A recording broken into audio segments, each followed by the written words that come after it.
Zinel thought her life had turned into a fairy tale when Thabiso got down on one knee and asked her to marry him. She loved him with all her heart, and she believed he loved her too. The ring sparkled on her finger, and her mind was filled with dreams of a happy future together. But everything began to change the day Thabiso's wealthy parents invited her to their massive glass-walled mansion in Lagos. The house looked like something from a magazine, and she walked in feeling nervous but hopeful, wanting to make a good impression. They welcomed her with polite smiles, but it didn't take long for the real reason behind the meeting to show. Halfway through tea, Thabiso's father slid a thick document across the table. His mother leaned forward, her voice cold but calm. "Before the wedding, you'll sign this." Zinel picked it up and quickly realized it was a prenuptial agreement. At first, she thought it was just a normal arrangement to protect family assets, but as she read further, her hands began to tremble. It stripped her of every right, no share in their businesses, no claim to property, and not a single cent if they ever divorced. It felt less like a contract and more like a wall pushing her out of their lives. Then came the words that crushed her heart. His mother made a mocking comment about her late father, calling him just a small-town farmer. Zinel's eyes filled with tears as she looked to Thabiso for support, but he wouldn't even meet her gaze. Zinel sat there with the heavy document in her hands, her eyes moving slowly over the words, but every sentence felt like a slap. This wasn't just a normal legal paper people sign before marriage. It was written to crush her pride and make sure she would always feel like an outsider. The first page made it clear, she would have no rights to the family's businesses. It didn't matter if she worked hard or contributed in any way, her name would never be connected to their empire. The second page was even worse, she could never claim any property, not a single apartment or piece of land, no matter how many years they were married.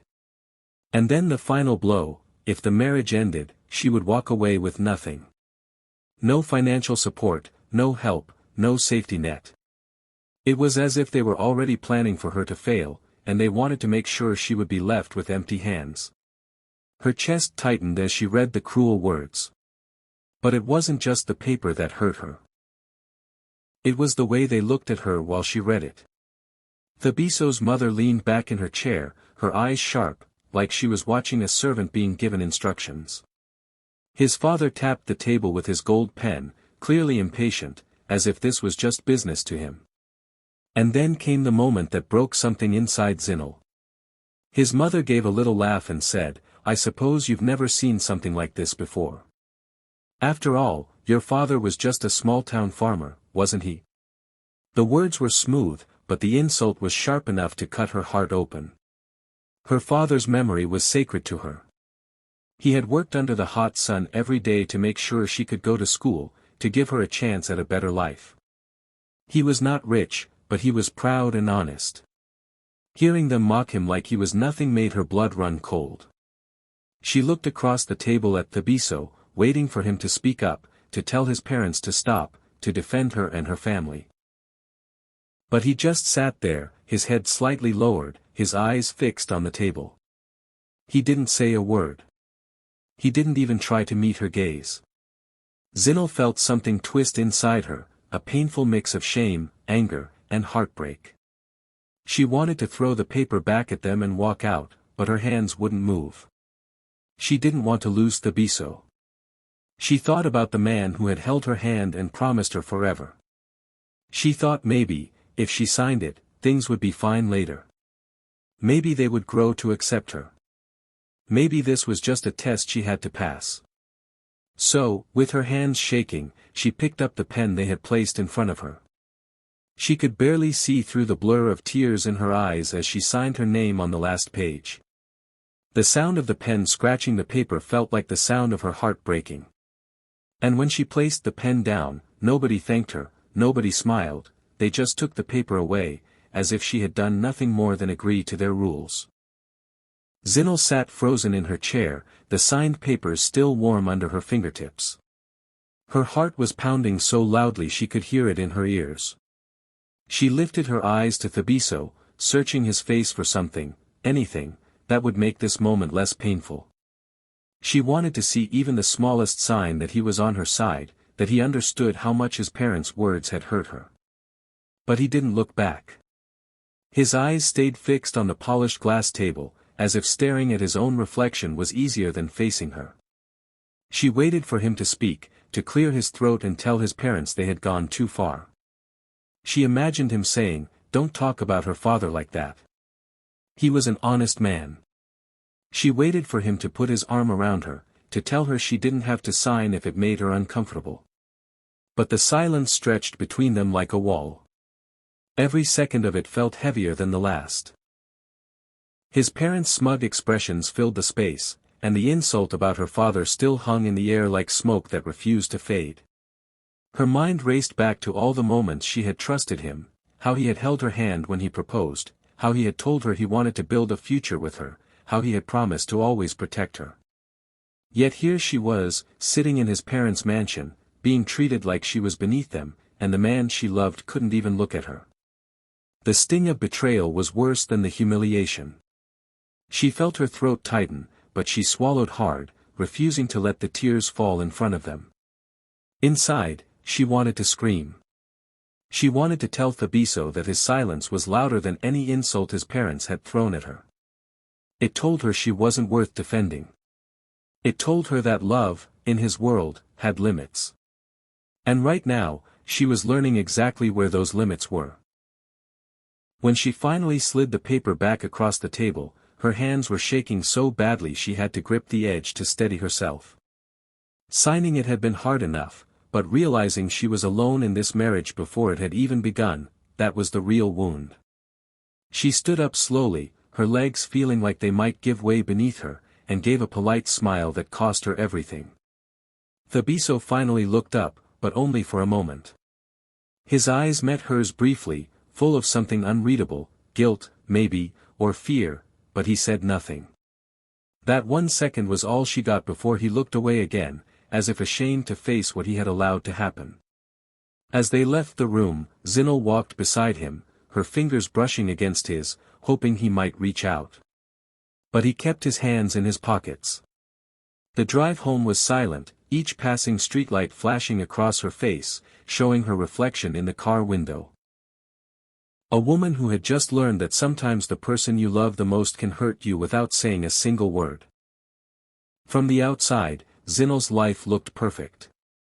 The wedding had been grand, with flowers everywhere, a dress that sparkled like the night sky, and guests who smiled for photos.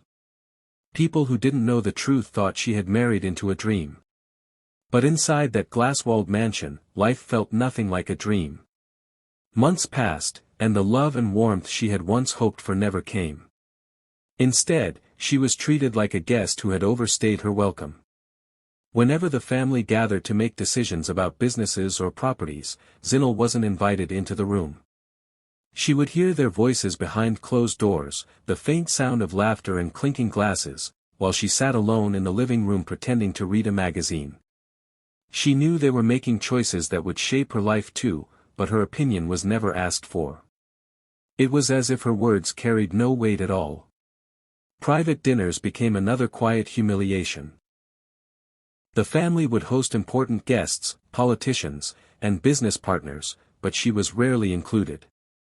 She would see the long dining table set with gold plates and crystal glasses, but when she asked about joining, someone would smile politely and say, "Oh, it's just a small business meeting, dear. You wouldn't be interested." Then the doors would close, leaving her to eat alone in her room. The worst moments came at charity galas. The same people who smiled for the cameras beside her would whisper behind her back when they thought she couldn't hear. "That's her," they would say in low voices. "The desperate village girl who married up." The words sliced through her like a blade. She had worked hard all her life, studied, and carried herself with dignity, but to them, none of that mattered. In their eyes, she was nothing more than a poor girl who had somehow tricked her way into their world. Thabiso never defended her. When she told him about the whispers, he would shrug and say, "You're overthinking it." But she knew she wasn't. She could feel the judgment in the way people's eyes scanned her dress, her jewelry, her shoes, as if checking whether she belonged. And no matter what she wore or how she smiled, they always found something to look down on. At night, lying in the huge bed beside her husband, she would stare at the ceiling and wonder if this was what the rest of her life would be. She had traded her freedom for love, but now she wasn't sure she had either. She felt invisible, like a shadow moving through their house, always present but never part of anything. Still, she stayed. Maybe it was hope, maybe it was fear of starting over. But deep down, a small voice was growing louder every day, a voice that told her she deserved more. She didn't know when or how, but she promised herself that if life ever gave her the chance to stand tall in front of them, she would take it without hesitation. And when that day came, she would make sure they remembered exactly who they had tried to break. The morning started like any other. Zinel sat at the kitchen counter, sipping tea, scrolling aimlessly through her phone. The mansion was quiet, except for the soft hum of the fridge. She had learned to live in silence, in a world where she felt invisible.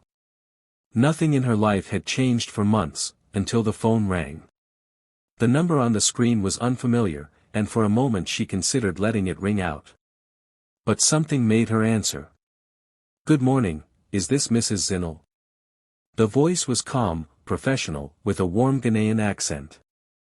"This is Kojo Mensah from Mensah and Partners Law Firm in Accra. I'm calling regarding your late grandmother's estate." Zinel frowned, confused. Her grandmother? The sweet, gentle woman who had passed away years ago in a small village? She remembered the tiny house, the old wooden chairs, the simple meals they had shared. She had always believed her grandmother had nothing but love to give. Kojo's next words made her grip the phone tighter. "Your grandmother left you several assets, gold mines in Ghana, luxury properties in Africa and Europe, and multiple offshore accounts. The total value is $22 million. You are the sole heir." Zinel's mouth went dry. "I'm sorry, did you say 22 million, she asked softly, almost afraid to believe it. "Yes, ma'am. All the paperwork is in order. She also left personal letters for you, explaining her wishes." Her mind went blank. She saw flashes of her grandmother's warm smile, her quiet wisdom, and suddenly it all made sense. Maybe her grandmother had hidden her wealth to protect it, waiting for the right time to reveal it. Maybe she had always known that one day, Zinel would need this. When the call ended, Zinel stayed still, the phone heavy in her hand. Slowly, a smile formed on her lips, a real smile, not the polite one she had worn for months. She thought about all the times her in-laws had looked down on her, about the whispers at the charity galas, about the way they had shut her out of their world. And now, with one phone call, the balance of power had shifted. It wasn't just the money. It was what it meant. She was no longer the desperate village girl they pitted and mocked. She was now a woman with her own empire, her own independence, her own voice. She closed her eyes and whispered a silent thank you to her grandmother for believing in her when no one else did. For the first time in a long time, she felt her chest swell with pride. She knew the day would come soon when she would walk back into that glass-walled mansion, not as the quiet outsider, but as someone they could no longer control. And when that moment arrived, she would make sure they never forgot it. The news broke on a warm Friday morning, and it spread like fire on dry grass. Zinel was in her room, still in her robe, when her phone began buzzing non-stop. Friends she hadn't heard from in years were sending screenshots, all with the same bold headline splashed across glossy magazine covers: "Village Bride Now Worth $22 million. The article was everywhere, online, on social media, even on the TV in the kitchen downstairs. It spoke about her sudden inheritance from her grandmother, showing photos of gold mines in Ghana, luxurious villas in Cape Town, and a sleek penthouse in London, all now under her name. At first, she just stared at the screen in disbelief. She knew the story would get out eventually, but she didn't expect it to explode this fast.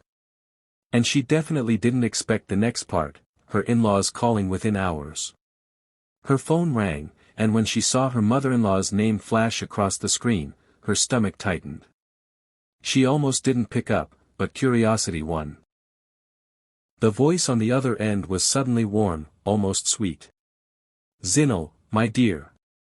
We saw the wonderful news. How exciting for you, and for the family. We should all meet soon, maybe this weekend, for a family discussion. You know, about merging assets."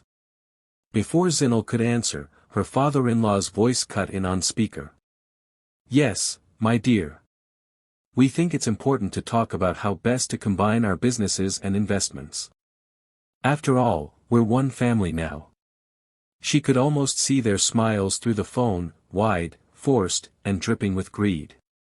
These were the same people who had handed her that cruel prenup, who had laughed at her father's small-town farming life, who had locked her out of their world. And now, suddenly, they were speaking like partners, as if they had always been on her side. Zinel didn't respond right away.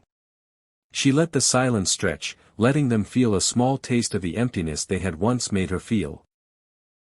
"I'll think about it," she finally said, her voice calm and even. She ended the call before they could say more. As she set her phone down, she couldn't help but smile, not the small, polite smile she used to give them, but a slow, knowing smile. The same family that had once looked at her like she was unworthy was now rushing to sit at her table. For the rest of the day, she kept getting messages from people who had ignored her for months. Old acquaintances suddenly wanted to catch up. Socialites who used to whisper behind her back were now commenting on her posts with heart emojis. But Zinel saw through it all. She knew this was just the beginning. Her grandmother's fortune had not only given her wealth, it had given her power. And soon, she would decide exactly how to use it. The next time she walked into her in-laws' mansion, she wouldn't be the woman they once tried to break. She would be the woman holding all the cards. And she was going to make sure they understood that. The day she decided to go back to the mansion, the air felt different. It wasn't the nervous, heavy feeling she had carried the first time she walked through those glass doors. This time, her steps were steady, her chin was lifted, and she wasn't alone. Beside her walked her lawyer, a tall, confident woman in a sharp black suit who carried a thick folder under her arm. They didn't come as guests. They came with purpose. When the butler opened the door, his polite smile flickered for just a second, as if he knew the shift in power. Zinel walked in slowly, letting her heels click against the marble floor. She passed the familiar paintings on the walls, the sparkling chandelier overhead, and the long hallway that once made her feel small. Now, it felt like her runway. Her in-laws were already waiting in the dining room. The same room where, months ago, they had slid that cruel prenup across the table. The same polished glass table where she had signed away her dignity with shaking hands. But today, things were different. The thick folder in her lawyer's hands was placed gently in front of them, and when her father-in-law reached for it, Zinel spoke first. "This," she said, her voice calm but firm, "is my proposal. If there's going to be any business between us, these are my terms." Her lawyer opened the folder, revealing a neatly printed contract. The pages outlined strict boundaries, clear protections for her assets, and clauses that made sure not a single cent of her inheritance could be touched without her approval. It was a wall as strong as the one they had once built against her, only this time, she was the one in control. Her mother-in-law tried to smile, but it looked strained. "Of course, dear. We only want what's best for the family." Zinel leaned back in her chair, her eyes locked on theirs. "Funny," she said softly, "because last time I sat here, what was best for the family seemed to mean humiliating me." The silence that followed was thick. She could see the discomfort in their faces, the way they avoided her gaze. She wasn't angry anymore, not in the way she used to be. She didn't need to shout or cry. The power was in her presence, in the fact that they now had to listen to her. Her lawyer slid a pen across the table. "If you agree, sign here," she said. For a moment, no one moved. Then, slowly, they began to read through the terms, realizing they had no leverage this time. Every page was a reminder that the woman they had once dismissed now held all the cards. Zinel sat back, letting them feel the weight of the reversal. The same table that had once been a place of her humiliation was now the place of her victory. She didn't just walk back into their world, she walked in owning her place in it. And this time, she wasn't asking for a seat at the table. She was running it. Her in-laws' voices were suddenly softer, almost desperate, as they tried to smooth over the past. "We didn't mean to hurt you, dear. Things were different back then," her mother-in-law said with a nervous laugh.